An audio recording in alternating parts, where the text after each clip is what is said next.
BBC প্রবাহে আপনাদের সবাইকে স্বাগত জানাচ্ছি। আমি শারমিন রমা। শুরুতেই দেখে নেব আজ কি থাকছে। ভোলায় নির্বাচনী প্রচারণাকে কেন্দ্র করে বিএনপি জামাত নেতাকর্মীদের মধ্যে সংঘর্ষ, পাল্টাপাল্টি বক্তব্যে উত্তপ্ত ভোটের মাঠ, পরিস্থিতি নিয়ন্ত্রণে ঘটনাস্থলে যৌথ বাহিনীর মহড়া। গানম্যান নিয়ে ক্যান্টনমেন্টে প্রবেশের চেষ্টা জামায়াত প্রার্থীর, বাধা দেওয়ায় সেনাবাহিনীর সঙ্গে বাগবিতণ্ডা, ফেসবুক পোস্টে দুঃখ প্রকাশ। এবার স্বরাষ্ট্রমন্ত্রী হওয়ার ইচ্ছা পোষণ করলেন নাসিরউদ্দিন পাটোয়ারি। ঢাকা ৮ আসনে মির্জা আব্বাসের সঙ্গে পাল্লা দিয়ে চালাচ্ছেন ভোটের প্রচারণা।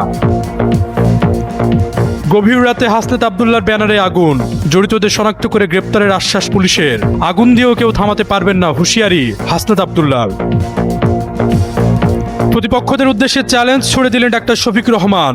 রাজনৈতিক প্রতিপক্ষদের পলিসি নিয়ে বিতর্কের আহ্বান। অনুষ্ঠান আয়োজনে আগ্রহী ডাকসু, জানালেন ভিপি। ঢাকা ১৭ আসনের জামায়াতের প্রার্থী ডক্টর এস.এম. খালিদুজ্জামানের ক্যান্টনমেন্টে গানম্যান নিয়ে প্রবেশের চেষ্টার ভিডিও ভাইরাল সামাজিক যোগাযোগ মাধ্যমে। এ নিয়ে মঙ্গলবার তার ভেরিফাইড ফেসবুকে ওই সময়ে ঘটে যাওয়া ঘটনার ব্যাখ্যা দিয়ে দুঃখ প্রকাশ করেন তিনি। পোস্টে তিনি সেনাবাহিনীর সঙ্গে ঘটে যাওয়া ভুল বোঝাবুঝি প্রসঙ্গে উল্লেখ করেন, বেশ কিছুদিন আগে ক্যান্টনমেন্ট এলাকায় প্রবেশকে কেন্দ্র করে বাংলাদেশের গর্ব ও অহংকার, সার্বভৌমত্বের অতন্ত্র প্রহরী সেনাবাহিনীর দায়িত্বরত সদস্যদের সঙ্গে একটি অনাকাঙ্ক্ষিত পরিস্থিতির সৃষ্টি হয়, যা থেকে মিশ্র প্রতিক্রিয়া জন্ম নেয়। বিষয়টি ইতোমধ্যে সমাধান হওয়া সত্ত্বেও দুঃখজনকভাবে একটি স্বার্থান্বেষী মহল এই সমাধানকৃত ইস্যুকে কেন্দ্র করে ঘোলা পানিতে মাছ শিকারের অপচেষ্টা চালিয়ে পরিস্থিতিকে ভিন্ন খাতে প্রবাহিত করার চেষ্টা করছে। যাই হোক, উক্ত ঘটনার বিষয়ে আমি দুঃখ প্রকাশ করছি এবং ভবিষ্যতে যেন এ ধরনের ভুল বোঝাবুঝি আর না হয় সে ব্যাপারে আমি সচেষ্ট থাকবো ইনশাল্লাহ। এদিকে ফেসবুকে ভাইরাল ভিডিওতে দেখা যায় গানম্যান সহ কয়েকজনকে সঙ্গে নিয়ে খালিদুজ্জামান ক্যান্টনমেন্টে প্রবেশের চেষ্টা করলে সেখানে দায়িত্বরত সেনাবাহিনী তাকে আটকে দেন। তখন তাদের মধ্যে কথা কাটাকাটি হয়। আপনি তো বললেন যে সেনাপ্রধান স্যারের সাথে কথা বলবেন। আমি তো আপনাকে যেতে নিষেধ করিনি, আপনাকে বলেছি আপনি শুধুমাত্র যান, কিন্তু আমাদের ক্যান্টনমেন্টে গান নিয়ে অস্ত্র নিয়ে ঢোকা নিষেধ। এক পর্যায়ে জামায়াতের এই প্রার্থীকে বলতে শোনা যায়, আপনারা তো গান নিয়ে বসে আছেন, তারেক জিয়ার ক্ষেত্রে তো আপনারা জিহবা দিয়ে রাস্তা চেটে ফেলছেন, আমরা কেন যেতে পারবো না। ফোনেও খালিদুজ্জামান কথা বলেন এক সেনা কর্মকর্তার সঙ্গে। সেখান থেকেও কোনো নির্দেশনা না পেয়ে এক পর্যায়ে তিনি গাড়িতে উঠে চলে যান। ঢাকা ৮ আসনের ১১ দলীয় জোটের মনোনীত প্রার্থী নাসিরউদ্দিন পাটোয়ারি বলেছেন, দোয়া করবেন যাতে সংসদে গিয়ে স্বরাষ্ট্রমন্ত্রী হতে পারি ও পুরো বাংলাদেশ থেকে মাদক উচ্ছেদ করতে পারি। আর যারা সন্ত্রাসী আছে তাদের প্রত্যেকটার হাত পা গুঁড়া করে আইনের মধ্যে নিয়ে জেলে আটকিয়ে রাখতে পারি। মঙ্গলবার রাজধানীর দৈনিক বাংলা মোড়ে লিফলেট বিতরণ করে তিনি এসব কথা বলেন। পাটোয়ারি বলেন, আপনারা ১২ তারিখ মাদক ও অস্ত্রের বিরুদ্ধে ভোট দিবেন। এ সময় যথেষ্ট সন্ত্রাসী কার্যক্রম হয়েছে উল্লেখ করে তিনি আরও বলেন, আর সহ্য করা হবে না, এবার থেকে শক্ত হাতে প্রতিহত করা হবে। এছাড়া আগামী নির্বাচনের জয়ী হলে ঢাকা ৮ আসন মাদক মুক্ত করার ঘোষণাও দেন এনসিপির এ নেতা। নির্বাচনকে সামনে রেখে উত্তপ্ত রাজনীতির মাঠ। এবার উত্তেজনা ছড়িয়ে পড়ল দেবিদ্বারে। কুমিল্লা ৪ অর্থাৎ দেবিদ্বার সংসদীয় আসনে জামায়াত জোটের প্রার্থী ও এনসিপির মুখ্য সংগঠক হাসনাত আব্দুল্লাহর নির্বাচনী প্রচার ব্যানারে আগুন দেওয়ার ঘটনা ঘটেছে। সোমবার মধ্যরাতে উপজেলার খাইয়ার এলাকার শাপলাকলি প্রতীকের একাধিক ব্যানার পুড়িয়ে দেয় দুর্বৃত্তরা। ব্যানার পোড়ানোর ভিডিও সামাজিক যোগাযোগ মাধ্যমে ছড়িয়ে পড়তেই এলাকায় ছড়িয়ে পড়ে উত্তেজনা। খবর পেয়ে রাতে ঘটনাস্থলে যায় পুলিশ ও স্থানীয়দের দাবি, রসুলপুর ইউনিয়নের দক্ষিণ খাইয়ার বুড়িপাড়া সড়কের গাংপাড় ব্রিজের পাশে টানানো ব্যানারগুলোতে আগুন দিয়ে পালিয়ে যায় দুর্বৃত্তরা। একই সময়ে আরও কয়েকটি স্থানে ব্যানারে আগুন দেওয়ার ঘটনা ঘটে। উপজেলা নির্বাহী কর্মকর্তা ও সহকারী রিটার্নিং অফিসার রাকিবুল ইসলাম জানান, পুলিশ ও সেনাবাহিনী সহ সংশ্লিষ্ট আইনশৃঙ্খলা বাহিনীকে বিষয়টি জানানো হয়েছে। ঘটনার তদন্ত চলছে। আর উপজেলা এনসিপির নেতারা আশঙ্কা প্রকাশ করে বলেন, এ ধরনের ঘটনায় সুষ্ঠু ও শান্তিপূর্ণ নির্বাচনী পরিবেশ বাধাগ্রস্ত হচ্ছে। এদিকে ঘটনায় জড়িতদের শনাক্ত করে আইনগত ব্যবস্থা নেওয়া হবে বলে জানান দেবিদ্বার থানার ভারপ্রাপ্ত কর্মকর্তা মোহাম্মদ মনিরুজ্জামান। আর হাসনাত আব্দুল্লাহ বলছেন, ব্যানারে আগুন দিয়ে জনসংযোগ কেউ থামাতে পারবে না। আমার নিজের ইউনিয়নে আমার খাইয়ারে আমার ব্যানার আগুন লাগাই দিচ্ছে, আগুন লাগাই দিচ্ছে। ব্যানার পুরো কি আমাদের মানুষের সাথে যে আমাদের গণজোয়ার এটা থামাইতে পারবে? মানুষ ব্যানার দিয়ে কি ব্যানার দিয়া পোড়ায়া পোস্টার ছিঁড়া আমাদের কর্মীদেরকে ভয় দেখায়া আমাদেরকে থামাই দিতে পারবে? আপনারা যারা ব্যানার করতেছেন, আপনারা যারা আমাদের কর্মীদেরকে মারতেছেন, বলকামটা 8 নম্বর ওয়ার্ডের আমাদের এক কর্মীরে গতকাল রাতের বেলা হচ্ছে আক্রমণ করছে। আপনারা দুনিয়াতে অনিষ্ট করবেন, আপনারা জমিনের উপরে বিশৃঙ্খলা করবেন, আপনাদের বিচার আল্লাহ করবে। নির্বাচন সামনে রেখে ভোটের লড়াইয়ের আগেই চলছে বাকযুদ্ধ। কথার লড়াইয়ে মজেছেন বিভিন্ন দলের প্রার্থীরা। বিশেষ করে প্রচারণায় গিয়ে বিভিন্ন বক্তব্যের মধ্য দিয়ে প্রতিপক্ষকে ঘায়েল করতে দেখা যাচ্ছে রাজনৈতিক দলের শীর্ষ নেতাদের। এরই ধারাবাহিকতায় এবার প্রতিপক্ষ রাজনৈতিক দলের প্রতি চ্যালেঞ্জ ছুড়ে দিলেন জামায়াতের আমির ডাক্তার শফিকুর রহমান। আসন্ন নির্বাচনে রাজনৈতিক প্রতিপক্ষদের পলিসি নিয়ে বিতর্কের আহ্বান জানিয়েছেন জামায়াত আমির ডাক্তার শফিকুর রহমান। কিভাবে দেশের মানুষের জন্য সর্বোত্তম পলিসি প্রণয়ন করা যায় এর উপর জোর দিয়েছেন তিনি। সোমবার রাত 9:24 নিজের ভেরিফাইড ফেসবুক পেজে দেয়া পোস্টে এসব কথা উল্লেখ করেন জামায়াতের আমির। সেখানে প্রতিপক্ষদের স্বাগত জানিয়ে তিনি লিখেন, ভাবনার লড়াইয়ে প্রতিযোগিতা করি কে এই দেশের মানুষের সেবা আরো ভালো করতে পারবে তা প্রমাণ করার জন্য। তিনি যোগ করেন, চলুন নীতিমালা নিয়ে বিতর্ক করি, মানুষের কথা শুনি এবং বাংলাদেশের মানুষের জন্য সর্বোত্তম নীতিমালা প্রণয়ন করি। জামায়াত প্রতিদিনের সম্পৃক্ততার মাধ্যমে আলোচনা ও মানুষের কথা শোনার একটি ভিন্ন পথ দেখাচ্ছে। সহিংসতার পথে কল্যাণমুখী রাজনীতির বার্তা দিয়ে ডক্টর শফিকুর রহমান আরও লিখেছেন, মানুষ আগে সহিংসতা প্রত্যাখ্যান করেছে, এখন করছে এবং ভবিষ্যতেও করবে।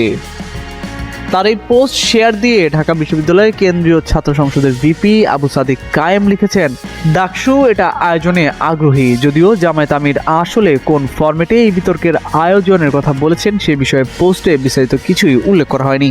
তবে যুক্তরাষ্ট্র সহ বিশ্বের বিভিন্ন দেশে নির্বাচনের আগে ভোটারদের মন জয় করতে প্রার্থীদের বিভিন্ন ধরনের বিতর্ক সভায় অংশ নিতে দেখা যায়। সেখানে তারা নিজেদের পলিসিগুলো যেমন ভোটারদের সামনে উপস্থাপন করেন, তেমনি প্রতিপক্ষের ভুলগুলো ধরিয়ে দেন।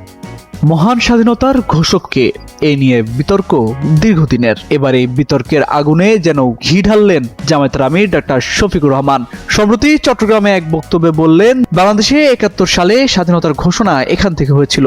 আপনাদেরই এক গর্বিত সন্তান সবার আগে চিৎকার দিয়ে বলেছিলেন, উই রিভল্ট। তিনি হচ্ছেন এলডিপির সম্মানিত সভাপতি ডক্টর কর্নেল অলি আহমেদ বীর বিক্রম। জিয়াউর রহমান সাহেবকে হাতে ধরে তিনি সামনে এগিয়ে নিয়ে গিয়েছিলেন বলেও মন্তব্য করেন তিনি। সোমবার রাতে চট্টগ্রাম বন্দর স্কুলের মাঠে নির্বাচনী জনসভায় প্রধান অতিথির বক্তব্যে এসব কথা বলেন তিনি। বলেন, চট্টগ্রাম মহানগরী শুধু বন্দর নগরী নয়, এটি সুদীর্ঘ সংগ্রামের ইতিহাস আর প্রতিরোধের রাজধানী। চট্টলাবাসী আপনাদের স্যালিউট। কেন? কর্নেল অলি আজ আক্ষেপ করে বলেন, তিনি লড়াই করেছেন রণাঙ্গনে, জাতীয়তাবাদী দল গঠনে দ্বিতীয় ব্যক্তি ছিলেন জিয়াউর রহমানের পরে। তিনি এখন বিএনপিতে নেই, থাকতে পারেননি, কারণ এটি জিয়াউর রহমানের বিএনপি নয় বলেও মন্তব্য করেন তিনি। এদিকে জামায়াত আমিরের এমন বক্তব্যের পর সোমবার রাতে নিজের ফেসবুক পোস্টে ছাত্রদলের সাধারণ সম্পাদক নাসির উদ্দিন নাসির জানান, চট্টগ্রামের এক জনসভায় জামায়াতে ইসলামীর আমির দাবি করেছেন 1971 সালের স্বাধীনতার ঘোষণা এবং উই রিভল্ট প্রথম বলেছিলেন কর্নেল অলি আহমেদ। এই বক্তব্য কেবল অসত্য নয়, এটি মুক্তিযুদ্ধের 30 লাখ শহীদের রক্তের উপর দাঁড়িয়ে বলা এক নির্মম ও নেক্কারজনক প্রহসন। কারণ ইতিহাস এক ও অভিন্ন মহান স্বাধীনতার ঘোষক শহীদ রাষ্ট্রপতি জিয়াউর রহমানের নামও উল্লেখ করেন তিনি। আর রাজনৈতিক বিশ্লেষক ডাক্তার জাহিদুর রহমান মনে করেন, জামায়াত ক্ষমতায় যাওয়ার আগেই কর্নেল অলিকে নিয়ে বললে ক্ষমতায় যাওয়ার পর ইতিহাসও রচনা করতে পারে। সবকিছু মিলিয়ে নির্বাচনী মাঠের পরিস্থিতি জামায়াতের আমির বুঝতে পেরেছেন, তাই অস্থিরতা থেকে তিনি আবুল তাবুল বলছেন বলেও মনে করেন তিনি। মুক্তিযুদ্ধ নিয়ে তার এমন বক্তব্যকে মিথ্যাচার বলেও আখ্যায়িত করেন এই রাজনৈতিক বিশ্লেষক। বাংলাদেশের একটি বিশেষ বাহিনী, যেটি পুলিশের অধীন বাহিনী, র্যাপিড অ্যাকশন ব্যাটালিয়ন বা র্যাব, র্যাবের নাম বদলানোর সিদ্ধান্ত নিয়েছে বাংলাদেশের অন্তর্বর্তী সরকার। বাংলাদেশ সরকার নাম বদলে র্যাপিড অ্যাকশন ব্যাটালিয়নের পরিবর্তে স্পেশাল ইন্টারভেনশন ফোর্স এই নামকরণের সিদ্ধান্ত গ্রহণ করেছে। র্যাপিড অ্যাকশন ব্যাটালিয়ন যেমন RAB, special intervention force SIF এই সংক্ষিপ্ত রূপ নিয়ে এই বাহিনীটি আগামী দিনে তাদের কার্যক্রম পরিচালনা করবে। আজকেই মঙ্গলবার স্বরাষ্ট্র মন্ত্রণালয়ের আইন শৃঙ্খলা সংক্রান্ত কোর কমিটির সভা শেষে স্বরাষ্ট্র উপদেষ্টা অবসরপ্রাপ্ত লেফটেন্যান্ট জেনারেল জাহাঙ্গীর আলম চৌধুরী সাংবাদিকদের তথ্য জানান। সেখানে নানান প্রশ্নে সাংবাদিকরা জানতে চান যে এটি কী ধরনের পরিবর্তন রাখবে। জাহাঙ্গীর আলম চৌধুরী তার জায়গা থেকে বলছিলেন যে ইতোমধ্যেই বেশ কিছু সংস্কার প্রক্রিয়া এবং বাহিনীগুলোর ভেতরে বাহিনীগুলোর সদস্যদের আচরণের ক্ষেত্রে পেশাদারিত্ব নিয়ে আসা, এই জায়গাগুলোতে কাজ চলছে এবং সেখানে পরিবর্তন এসেছে এবং নাম পরিবর্তন সেই পরিবর্তনের যে যাত্রা তাতে নতুন মাত্রা যুক্ত করবে। আপনারা জানেন বাংলাদেশের এই বাহিনীটি নানানভাবে আলোচিত এবং বিভিন্ন সময় বিতর্কের মুখোমুখিও হয়েছে। ফলে এই বাহিনীটির নাম পরিবর্তন একটি বিশেষ গুরুত্ব বহন করে বলতে হবে। আমরা এই বিষয় নিয়ে কথা বলতে চাই। আমার সঙ্গে যোগ দিয়েছেন বিবিসি বাংলার সাংবাদিক সাইদুল ইসলাম। সাইদুল, স্বাগত আপনাকে। এই যে পুলিশের অধীনে এই বিশেষ বাহিনী র্যাপিড অ্যাকশন ব্যাটালিয়ন, বাংলাদেশের যেসব বাহিনী আইন শৃঙ্খলা রক্ষার কাজ করে তার মধ্যে অন্যতম আলোচিত বাহিনী এবং কোনো কোনো মাত্রায় সমালোচিতও। তো এই বাহিনীটির এই নাম পরিবর্তনের প্রেক্ষাপট যদি আমরা জানতে চাই বা জানাতে চাই দর্শকদের, কোন জায়গা থেকে শুরু করতে হবে আসলে? আপনি জানেন যে র্যাব গঠনের পর থেকে বাহিনীটি নানা কারণে, যেমন অনেক কারণে জনপ্রিয়তাও অর্জন করেছিল। সন্ত্রাস দমনে দ্রুত ভূমিকা নেওয়া, দ্রুত তাদের তড়িৎ পদক্ষেপ এবং কার্যকর অ্যাকশনের জন্য অনেক এলাকায় আইন শৃঙ্খলা পরিস্থিতি নিয়ন্ত্রণে আনতে পারা। তেমনি বন্দুকযুদ্ধ বা এনকাউন্টার যেটাই আমরা বলি বা গুমের অভিযোগের কারণে বাহিনীটি বেশ কিন্তু বিতর্কের মুখে পড়েছিল এবং বিশেষ করে আওয়ামী লীগ সরকারের সময় এই বাহিনীটিকে রাজনৈতিকভাবে ব্যবহারের অনেক অভিযোগ উঠেছিল। মানবাধিকার সংস্থাগুলো বরাবর এ ধরনের অভিযোগ করে আসছে বাহিনীটির বিরুদ্ধে এবং যুক্তরাষ্ট্র থেকেও কিন্তু র্যাবের বেশ কয়েকজন কর্মকর্তার র্যাবের উপরে নিষেধাজ্ঞা দেওয়া হয়েছিল। ফলে 5ই অগস্টে আওয়ামী লীগ সরকার পতনের পর যে পরিবর্তিত রাজনৈতিক প্রেক্ষাপট তৈরি হয়েছে, তখন থেকে কিন্তু র্যাব বাহিনীটিকে পুনর্গঠন করা বা ভেঙে দেওয়া নানা ধরনের দাবি উঠেছিল, বিলুপ্ত করার কথাও কেউ কেউ বলছিলেন, দাবি উঠেছিল। ফলে এটা নিয়ে নানা আলোচনা হয়েছে, নানাভাবে গঠন, বিভিন্ন বিষয়ে বৈঠকও কমিটিও গঠন করা হয়েছিল। পরবর্তীতে র্যাবের বিভিন্ন বিষয় পর্যালোচনা নেওয়ার পর সরকারের পক্ষ থেকে বলা হয়েছে যে আইন শৃঙ্খলা রক্ষার জন্য এই ধরনের একটি বিশেষ বাহিনীর প্রয়োজন রয়েছে, তবে তারা বাহিনীটির ভিতরে যেভাবে বাহিনীটি পরিচালিত হয় সেই সব ক্ষেত্রে পরিবর্তন তারা আনছেন এবং তারই একটি ধাপ হচ্ছে বাহিনীটির নাম পরিবর্তন করা। ফলে র্যাবের যে নামকরণ নিয়ে যে বিতর্কটা তৈরি হয়েছে, র্যাব যেভাবে বিতর্কিত হয়ে উঠেছে, ফলে এই নাম পরিবর্তনের মাধ্যমে নতুন একটি বাহিনী নতুন নাম নিয়ে নতুন করে যাত্রা শুরু করবে। তবে আপনাকে আমি মনে করিয়ে দিতে চাই সৌমিত্র, যে র্যাবের এই বাহিনীটির নামের পরিবর্তন কিন্তু এবারই প্রথম নয়। র্যাব যখন প্রথম, আপনাকে আমি যদি একটু পেছনে যাই, যে এই বাহিনীটি তৈরি হয়েছিল বিএনপি সরকারের আমলে 2004 সালে। তো তার আগে অনেকটা এই অদলে একটি বাহিনী করা হয়েছিল, সেটির নাম ছিল র্যাপিড অ্যাকশন টিম।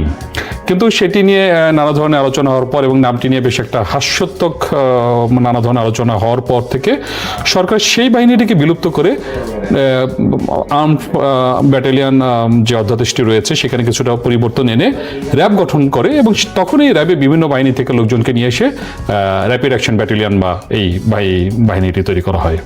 এবং তার পরবর্তীতে আপনি সমালোচনার কথা বলছিলেন, বেশ কয়েকটি বড় এবং আলোচিত ঘটনা র্যাবের এই যে কর্মকাণ্ড তারা যে বিভিন্ন জায়গায় পরিচালনা করেছে সেই সময় তৈরি হয়েছে। কয়েকটি আলোচিত ঘটনার কথা যদি মনে করতে চাই, কোনগুলো সামনে আসবে?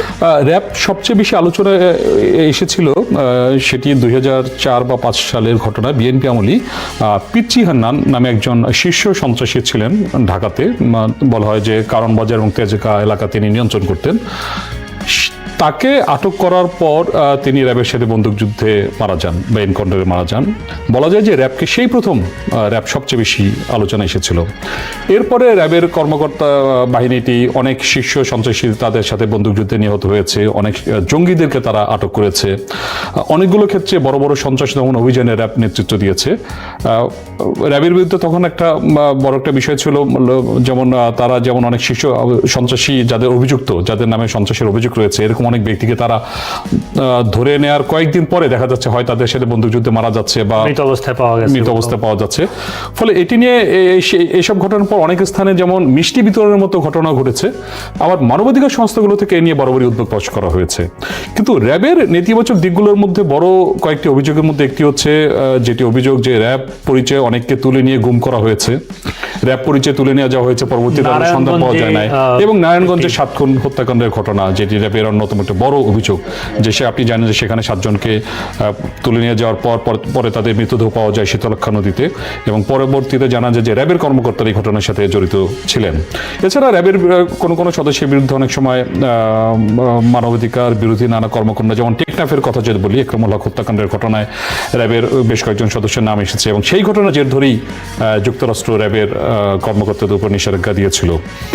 ফলে এরকম বেশ কয়েকটি ঘটনায় একদিকে র্যাব যেমন যেমন তারা নানাভাবে সমালোচনার মুখে পড়েছে, বিতর্কের মুখে পড়েছে, এবং এসব ঘটনার জের ধরে আসলে বাহিনীটি নিয়ে নানা ধরনের অভিযোগ করতে শুরু করে। এবং বাংলাদেশের যে মানবাধিকার সংস্থাগুলো রয়েছে এবং আন্তর্জাতিক মানবাধিকার সংস্থা হিউম্যান রাইটস ওয়াচ বা অ্যামনেস্টি, তারাও যে বিভিন্ন সময় বাংলাদেশের মানবাধিকার বিষয়ে বিভিন্ন যে বক্তব্য দিয়েছে, তাতে পুলিশ নিয়ে তারা যতটা না বলেছে, কিন্তু পুলিশের এই বিশেষ শাখার অ্যাপ নিয়ে তাদের বিভিন্ন বক্তব্যে মানবাধিকার লঙ্ঘনের অভিযোগ বাহিনীটির বিরুদ্ধে বেশি উঠেছে। এবং তারই ধাপ হিসেবে আমরা ধারণা করতে পারি যে সরকার এই বাহিনীটির নাম পরিবর্তনের মাধ্যমে তারা নতুন একটি পরিচয় তৈরি করার চেষ্টা করছে এবং নতুনভাবে কাজ করার চেষ্টা করছে। কিন্তু এখানেও বিতর্ক রয়েছে বা এখানেও নানা ধরনের বক্তব্য রয়েছে। সুমিত্র, বিশেষজ্ঞরা বলছেন যে মূলত মূল অভিযোগটি এসেছে যে এই বাহিনীটিকে রাজনৈতিকভাবে ব্যবহার করার কারণে এ ধরনের অভিযোগ উঠেছে। এবং যারা সরকারে ছিল, বিএনপির সময় যারা বিএনপি গঠন করেছে বা আওয়ামী লীগ সরকার, যে তাদের 3টি মেয়াদে যেভাবে বাহিনীটিকে ব্যবহার করা হয়েছে, ফলে শীর্ষ পর্যায়ে নীতিগত যদি পরিবর্তন না আসে বা বাহিনীটিকে রাজনীতি থেকে দূরে রেখে একটি পুলিশ বাহিনীকে ব্যবহার করা না যায়, ফলে নাম পরিবর্তন করে একটি বাহিনীকে আসলে কতটা কি কার্যকর করা যাবে এই নিয়ে প্রশ্ন রয়েছে। কাছাকাছি রকম প্রশ্ন কিন্তু পুলিশের পোশাক পরিবর্তনের সময়ও অনেকে করেছেন বা বিভিন্ন আলোচনা এসেছে। যেহেতু পুলিশ সংস্কারের জন্য একটি কমিশন করা হয়েছে, সেই কমিশনের প্রস্তাব এবং সেগুলো বাস্তবায়নের ক্ষেত্রে অগ্রগতির চেয়ে পোশাক পরিবর্তনের মতো বিষয় কতটুকু কার্যকর হবে সেটাও কিন্তু আলোচনা এসেছিল। ফলে সংস্কারের বেশ কয়েকটি উদ্যোগ দেখা গেছে, কিন্তু সেগুলো এই ধরনের পরিবর্তনে আটকে আছে, এইটি নিয়ে কেউ কেউ কথা বলছেন। অনেক বিশেষজ্ঞই এ নিয়ে অভিযোগ করছেন। যেমন পুলিশের কথা আপনি বলছিলেন, পুলিশের ক্ষেত্রে দেখা গেছে পুলিশের পোশাক পরিবর্তন করা হয়েছে, কিন্তু পুলিশের যে আচরণ রয়েছে বা তাদের বিরুদ্ধে নানা ধরনের অভিযোগ রয়েছে, সেসব ক্ষেত্রে কিন্তু খুব একটা পরিবর্তন আসেনি। বা সাধারণ মানুষের পোশাক পরিবর্তনের পর যে সাধারণ মানুষের প্রতি পুলিশের সেবা, আইন শৃঙ্খলা পরিস্থিতির যে রাতারাতি উন্নয়ন হয়েছে, তেমনটাও কিন্তু ঘটেনি। ফলে শুধুমাত্র পোশাক পরিবর্তন করা, নাম পরিবর্তন করা, এর মাধ্যমে আসলে কতটা কি পরিবর্তন হবে যদি নীতিগত পরিবর্তন না আসে বা সংস্থার কার্যপদ্ধতিতে আমূল পরিবর্তন আনা না যায়, এ নিয়ে প্রশ্ন রয়েছে বিশেষজ্ঞদের। আচ্ছা, বিবিসি বাংলায় আরও বেশ কিছু খবর রয়েছে, সেগুলোর দিকে আমরা একটু দৃষ্টি দিতে চাই। যেহেতু নির্বাচনী প্রচারণা চলছে, দেখা যাচ্ছে যে বিভিন্ন জায়গায় প্রতিদ্বন্দ্বী প্রার্থীরা একে অপরকে উদ্দেশ্য করে নানান রকম অভিযোগ তুলছেন, বিভিন্ন প্রচারণা চালাচ্ছেন। এর মধ্যে বেশ কিছু আসন ব্যাপকভাবে আলোচিত হচ্ছে। একটি আসনের একজন প্রার্থী, ঢাকা 8 আসনের প্রার্থী মির্জা আব্বাস, তিনি একটি অভিযোগ করেছেন জামায়াতের জুনিয়র টিম বিএনপির বিরুদ্ধে নোংরা ভাষায় কথা বলছে। খবরটিতে বলা হচ্ছে, উদ্ধৃত করা হয়েছে মূলত মির্জা আব্বাসকে, জামায়াত ইসলামের একটি গ্রুপ, জামায়াত ইসলামের জুনিয়র টিম সকাল দুপুর সন্ধ্যা বিএনপির বিরুদ্ধে অসভ্য নোংরা ভাষায় কথাবার্তা বলছে, মন্তব্য করেছেন বিএনপির প্রার্থী মির্জা আব্বাস। মঙ্গলবার ঢাকার গুলিস্তান এলাকায় একটি মতবিনিময় সভায় তিনি কথা বলেন। সম্প্রতি জামায়াতের আমিরের ভেরিফাইড এক্স অ্যাকাউন্ট থেকে কর্মজীবী নারীদের নিয়ে করা একটি পোস্টকে ইঙ্গিত করেও তিনি আসলে বলেছেন যে সর্বোচ্চ পর্যায় থেকেও এগুলো করা হচ্ছে, যদিও জামায়াতের পক্ষ থেকে বলা হচ্ছে সেটি আসলে জামায়াতের আমিরের দেওয়া পোস্ট নয়, সেটি তখন আসলে তার নিয়ন্ত্রণ ছিল না ওই আইডিতে।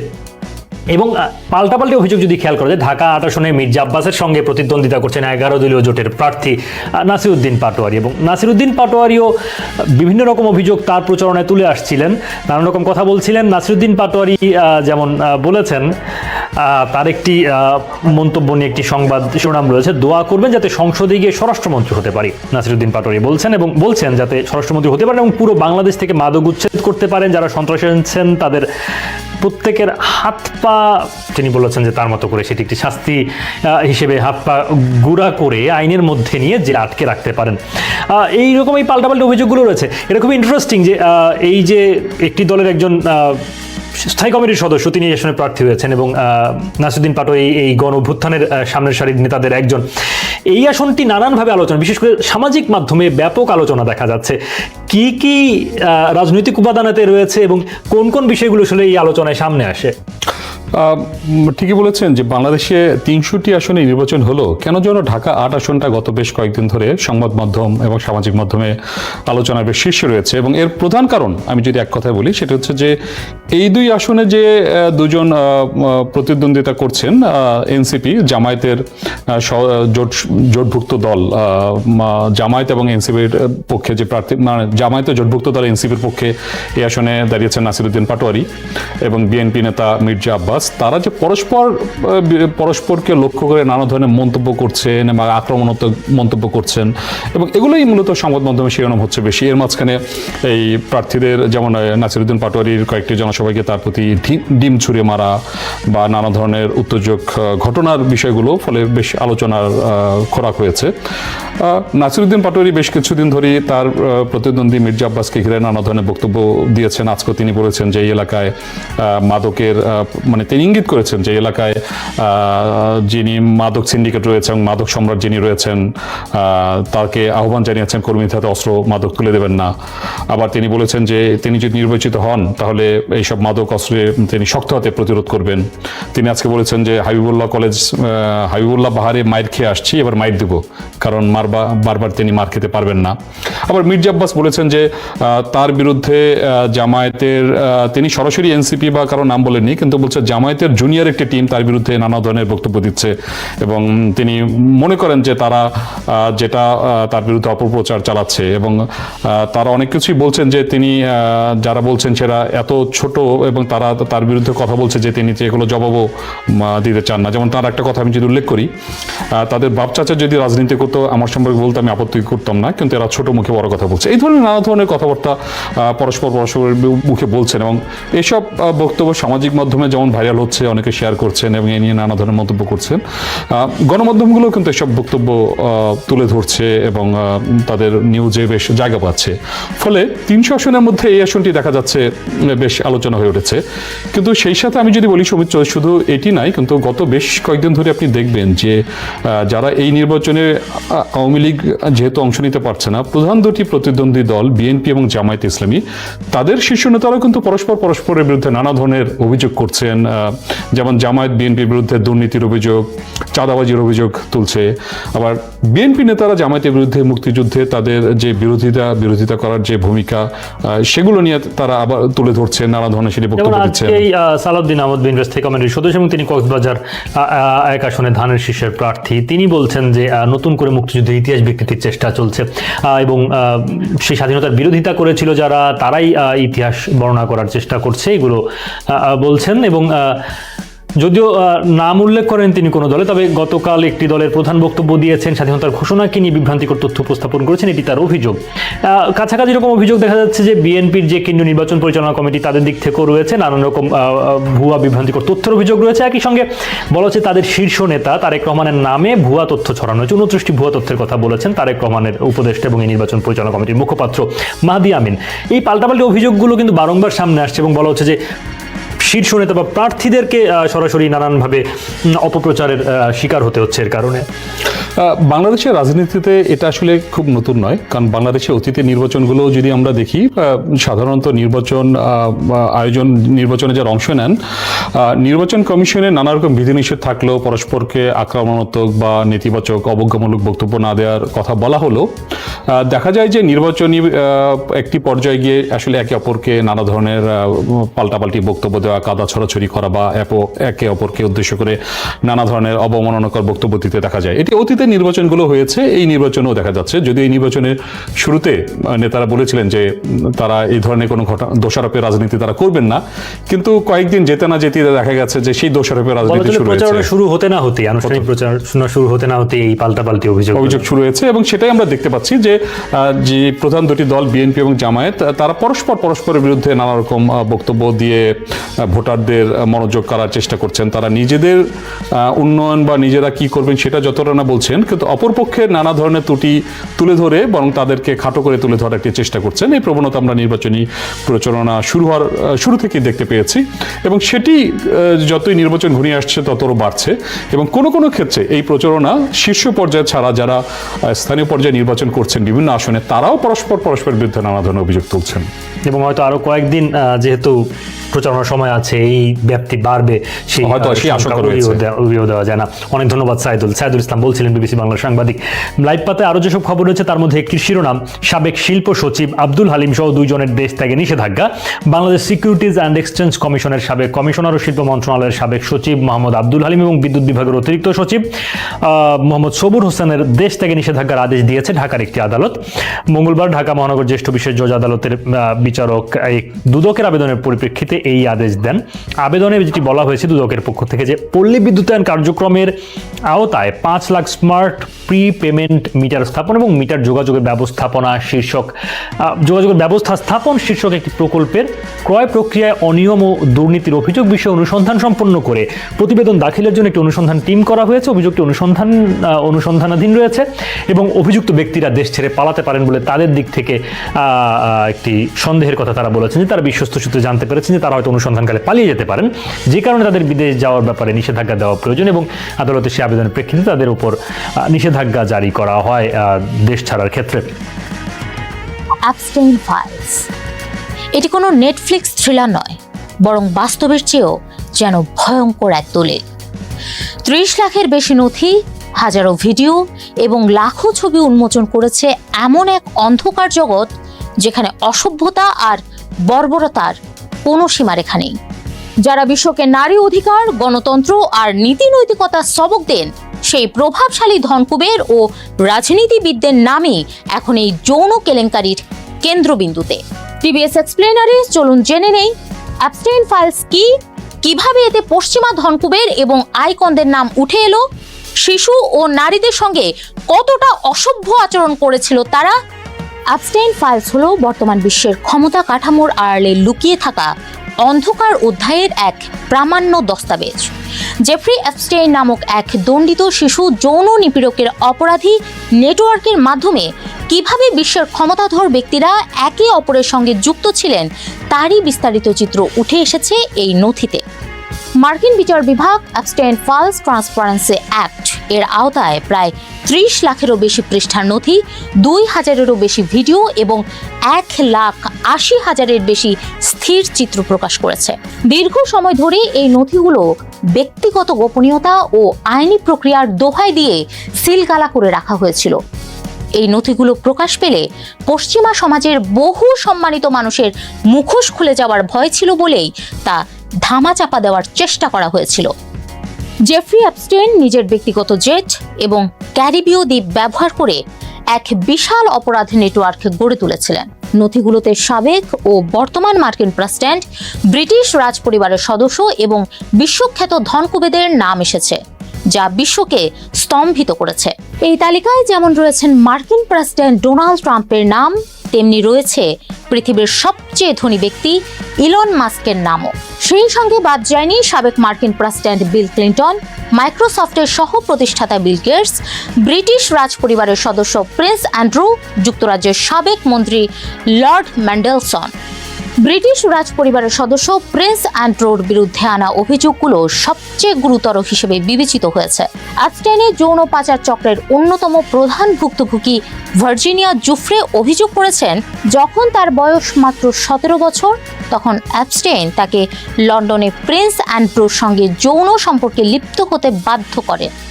জোহানা সোবার্গ নামে অ্যাবস্টেইনের একজন কর্মী অভিযোগ করেছেন, অ্যাবস্টেইনের নিউ ইয়র্কের বাড়িতে তার বক্ষ স্পর্শ করেছিলেন অ্যান্ড্রু। প্রিন্স অ্যান্ড্রু বরাবরই এই অভিযোগগুলোকে অস্বীকার করেছেন এবং বাকিংহাম প্যালেস থেকে এগুলোকে সম্পূর্ণ মিথ্যা বলে অভিহিত করা হয়েছে। সাবেক মার্কিন প্রেসিডেন্ট বিল ক্লিন্টনের বিরুদ্ধে সরাসরি যৌন অপরাধের অভিযোগ না থাকলেও তার নাম নথিতে একাধিকবার এসেছে। জোহানা সোবার্গ সাক্ষ্য দিয়েছেন, অ্যাবস্টেইন একবার তাকে বলেছিলেন ক্লিন্টন অল্প বয়সীদের পছন্দ করেন। নথিতে আরও বেশ কয়েকজন বিখ্যাত ব্যক্তির নাম এসেছে, যদিও অনেকের বিরুদ্ধে সরাসরি কোনো অপরাধের অভিযোগ নেই। তেমনই একজন যুক্তরাষ্ট্রের একজন বিশ্বখ্যাত জাদুকর ডেভিড কপারফিল্ড, আরও আছেন পদার্থবিদ স্টিফেন হকিং। প্রকাশিত নথিতে Donald Trump, Bill Gates, Elon Musk এবং প্রিন্স অ্যান্ড্রুর মতো হেভিওয়েট নামগুলো বারবার উঠে আসছে। যদিও নাম থাকা মানে অপরাধী হওয়া নয়, কিন্তু জেফ্রি অ্যাবস্টেইনের মতো একজন দণ্ডিত শিশু পাচারকারীর ব্যক্তিগত দ্বীপে বা পার্টিতে তাদের নিয়মিত উপস্থিতি ছুড়ে দিচ্ছে অনেক অস্বস্তিকর প্রশ্ন। ফ্লোরিডার ক্যালেন্ডার গার্ল ইভেন্ট থেকে শুরু করে ভার্জিন আইল্যান্ডের নির্জন দ্বীপ, সর্বত্রই ছিল প্রভাবশালী এই নামগুলোর পদচারণা।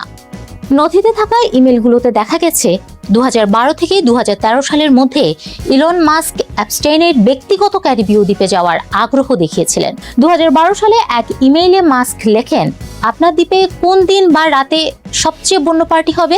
31 জানুয়ারি সামাজিক মাধ্যম এক্সে দেওয়া এক পোস্টে ইলন মাস্ক বলেন, আমার সঙ্গে অ্যাপস্টেইনের কিছু ইমেল ভুলভাবে বোঝানো হয়েছে।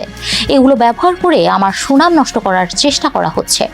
প্রকাশিত নথিতে বিল গেটসের নাম এসেছে, তবে এতে সরাসরি কোনো অপরাধ প্রমাণিত হয়নি। নথিতে থাকা ইমেলগুলো মূলত অভিযোগ, খসড়া ইমেল এবং অ্যাপস্টেইনের নিজের দাবির উপর ভিত্তি করে। নথিতে দেখা গেছে একটি ইমেইলে অ্যাপস্টেইন দাবি করেছেন বিল গেটস বিবাহ বহির্ভূত সম্পর্কে জড়িয়েছিলেন এবং রাশিয়ান মেয়েদের জন্য ঔষধ সংগ্রহে সাহায্য চেয়েছিলেন। তবে ওই ইমেল সত্যি পাঠানো হয়েছিল কিনা তা এখনও অস্পষ্ট। এই বিষয়ে গেটস ফাউন্ডেশন নিউ ইয়র্ক টাইমসকে জানিয়েছে, এই অভিযোগগুলো পুরোপুরি মিথ্যা এবং অযৌক্তিক। অভিযোগ উঠেছে অ্যাপস্টেইন শুধু ধনী ছিলেন না, তিনি ছিলেন ক্ষমতাধরদের ভিআইপি সাপ্লায়ার। অপ্রাপ্তবয়স্ক মেয়েদের নিয়ে নিলামের আয়োজন করা হতো, যেখানে নিলামকারী হিসেবে খোদ ডোনাল্ড ট্রাম্পের নামও উঠে এসেছে। নথিতে এমন সব বিভৎস বর্ণনা রয়েছে যা সভ্য মানুষের কল্পনার অতীত। 13 বছরের শিশুকে নির্যাতনের যে বর্ণনা ডোনাল্ড ট্রাম্পের ছেলের বিরুদ্ধে এসেছে তা পশ্চিমা বিশ্বের নারী অধিকার স্লোগানকেই উপহাস করছে। এজন্যই হয়তো অপরাধ বিজ্ঞানী ডক্টর রিচার্ড মিলার বলেছেন, ক্ষমতা যখন জবাবদিহির ঊর্ধ্বে চলে যায় তখন মানুষ নিজেকে দেবতা মনে করতে শুরু করে। অ্যাপস্টেইন ফাইলস প্রমাণ করে যে পর্দার উপরের পশ্চিমা সভ্যতা কতটা পচা এবং বিকৃত। 2009 সালে মডেল গ্যাব্রিয়েলা রিকো হিমেনেজ একটি পার্টি থেকে বের হয়ে চিৎকার করে বলেছিলেন, ওরা মানুষ খেয়েছে। তখন তাকে উন্মাদ মনে করা হলেও বর্তমান ফাইলের তথ্যের সঙ্গে তার বক্তব্যের ভয়াবহ মিল পাওয়া যাচ্ছে। নিখোঁজ হওয়ার আগে তার সেই আর্তনাদ আজ অ্যাপস্টেইন ফাইলের সত্যতাকে আরও জোরালো করেছে। সবচেয়ে আশ্চর্যের বিষয় হলো, মার্কিন বিচার বিভাগ নথিপত্র প্রকাশের সময় প্রভাবশালী অপরাধীদের নাম কালো কালিতে ঢেকে দিলেও প্রায় 40 জন তরুণী ভুক্তভোগীর নগ্ন ছবি এবং মুখমণ্ডল প্রকাশ করে দিয়েছে। এতে ভুক্তভোগীরা নতুন করে সামাজিক লাঞ্ছনার শিকার হচ্ছেন। একে সভ্য দুনিয়ার বিচারহীনতার সংস্কৃতি হিসেবে দেখছেন বিশ্লেষকরা। হাই সিকিউরিটি জেলে ক্যামেরা বন্ধ থাকা অবস্থায় অ্যাপস্টেইনের মৃত্যু এই রহস্যকে আরও ঘনীভূত করেছে। অনেক রাঘব বোয়ালকে বাঁচাতেই কি তাকে সরিয়ে দেওয়া হয়েছিল? এই প্রশ্নটি এখন বিশ্বজুড়ে ঘুরপাক খাচ্ছে। অ্যাপস্টেইন ফাইলস আমাদের চোখে আঙ্গুল দিয়ে দেখিয়ে দিচ্ছে যে অর্থ এবং ক্ষমতা থাকলে অপরাধীর বিষ বৃক্ষ কতটা গভীরে যেতে পারে। যারা সারাদিন নারী নিরাপত্তা আর মানবাধিকারের বুলি আওড়ান, রাতের আধারে তাদের এই হিংস্র রূপ সারা বিশ্বের মানুষের কাছে এক বড় ধাক্কা। আইন কি শেষ পর্যন্ত সবার জন্য সমান হবে, নাকি ডলারের জোরে এসব মুখগুলো আবার আড়ালে চলে যাবে? সেটি এখন দেখার বিষয়। সবাইকে শুভকামনা জানিয়ে আমি শারমিন রমা এখানেই বিদায় নিচ্ছি। ভালো থাকবেন।